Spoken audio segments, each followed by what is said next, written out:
Welcome to chapter 6. We numerically have few grammar points to cover in this chapter, but they're hefty ones. And the first big grammar point is the verbal stem. We have already mentioned it. We looked at it briefly in chapter 2, but now we're looking at it systematically, what the verbal stems are in the two conjugation classes. And then by what logic you can see different suffixes are attached to this verbal stem, like the infinitive suffix for now.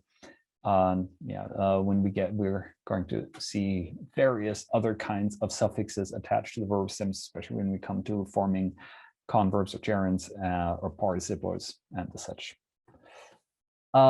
Then once we have looked at what the verbal stems are, we are looking at the imperative, and these two topics are connected because the imperative, second person singular, the most commonly used imperative form, is very close to being the verbal stem. Oftentimes it is the verbal stem, but there are some adaptations that are sometimes necessary when the verbal stem is not phonotactically valid in Mari, when the verbal stem as it stands cannot just be pronounced on its own. So we have that, for example, if we have the verb lect, to go, to leave.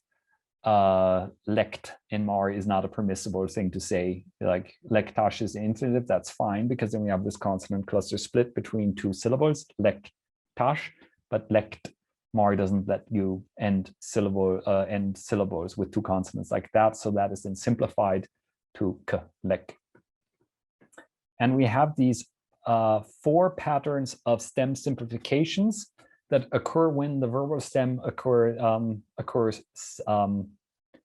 syllable finally. That is to say, when we have a 0 ending attached to the verbal stem, as in the imperative now.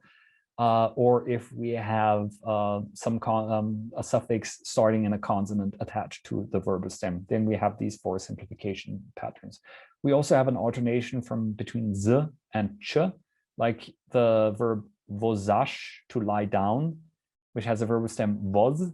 Mari has traditionally did not allow for z in syllable final position, which is why we have the alternation with the number 5. Vich 5, visit 5 long form, because these as a short form wouldn't be permissible. So there, if we have then voz, the verbal stem, if we have the imperative, it's actually then voch. So we have 4 simplification and 1 alternation pattern. One thing that is important to note, though, is that at first you might think, oh, these are the irregular verbs. Well, these are not irregular in Mari. These are systematic rules that always apply to any verbal stem that ends with these consonant clusters or with the consonant z. Yeah, and imperative forms are somewhat easy to learn because there are some that you hear a lot if you're in Mario, like shich, koch, you, sit, eat, drink. Okay, now we also have a look at the second conjugation, where things are more straightforward. We don't have these stem simplifications; they only occur in the first conjugation. In the second conjugation, the verbal stems always end in a vowel, so we have no need for these simplifications. Okay, now we also have a look at the imperative second person singular, which has the endings za or sa, depending on the preceding sound. And we look at how they are attached to stems, and we see how if this sa, za, or sa ending is attached to stems ending in these consonant clusters or in z, we have the same stem alternations. So this is something that, learn it now, because you're going to need it a lot, because every single suffix that is attached to the verbal stem that begins with a consonant, for every single suffix, you need to have this simplification or alternation. Oh yeah, and plural imperative forms, you'll also hear a lot. Sit down, y'all.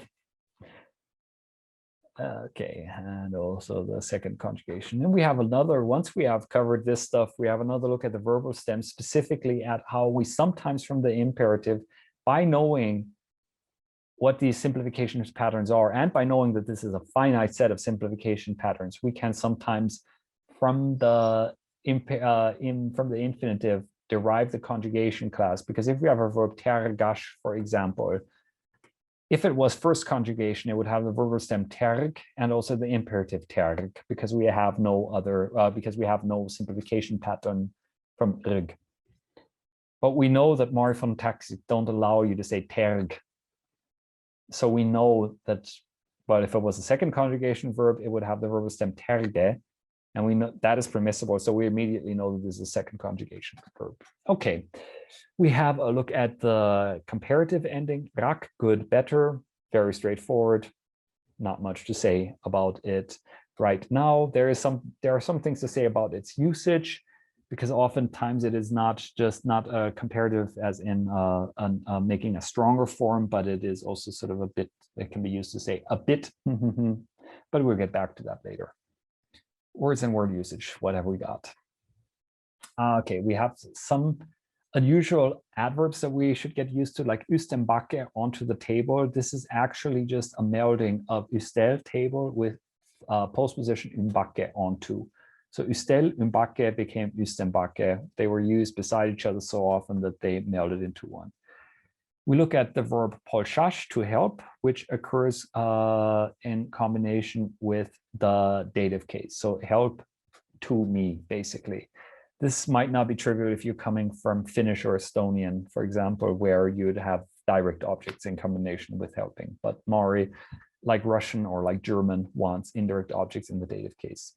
We look at külash, to be necessary, to be needed, can be used in combination with nouns. When you want to say, like, Ivuk needs a book, what it literally is, it's like to Ivuk, a book is necessary. Or you can say teachers are necessary. But it can also be used in combination with verbs to denote that somebody has to do something. Here too, we have a dative marking of the person who needs to do something. But this is the way how you say one of the ways that you say, I have to go, you have to do the homework, or whatever. It's like literally say to you, it is necessary to do the homework. The needing with the dative, with dative constructions, is again something that is fairly common actually in the region. We look at some constructions on how to tell time, how to talk about time in Mari. And we look at the usage of dative in temporal expressions, where we have two basic usages. We can we can use the dative in temporal expressions to denote, to say at a time of at 5 o'clock, at 7 o'clock, and we can also use it to say, to denote a temporal limit, like I'm going to the city for 3 days, like just limiting it, or prepare something by the evening. Okay, we're having a look at and Mari, different conjunctions that are used to say and in Mari. All of them are new formations. This is typical of Uralic languages, that conjunctions are generally very young. Da, and, is a borrowing from Chuvash. Den goes back to the postposition dena, with, and a is a Russian borrowing. And these words, they're similar but not interchangeable in their usage. Den is used only to combine two noun phrases, X and Y, and is used when there is a very close relation between them. So like Yelu and Sergei, a married couple, husband and wife, or something like that. Whereas da is more widely used, and da can also be used to combine clauses, like I took my book and left. You cannot do that with den, because I mean, think of it, it originally was with, like Yelu and Sergei is with Yelu, Sergei. But you cannot say like, I took the book with, I took the book, I left. That doesn't make any sense. So it's not used like that. And the Russian, that has sort of a contrastive aspect to it. It's sort of going in the direction of but. So we're looking at these different, in the long form video, we look at these different perspective usages and see what is permissible. When can you use den, when can you use da?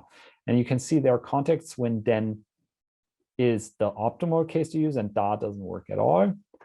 There are cases where da is the optimal thing to use and den is kind of like if you say ice skates and skis, with ice skate skis, doesn't really feel right. And there are cases when you have to use da and den is completely impermissible. And a is used when you are contrasting something. I'm going, but you're coming, and you are coming, or so.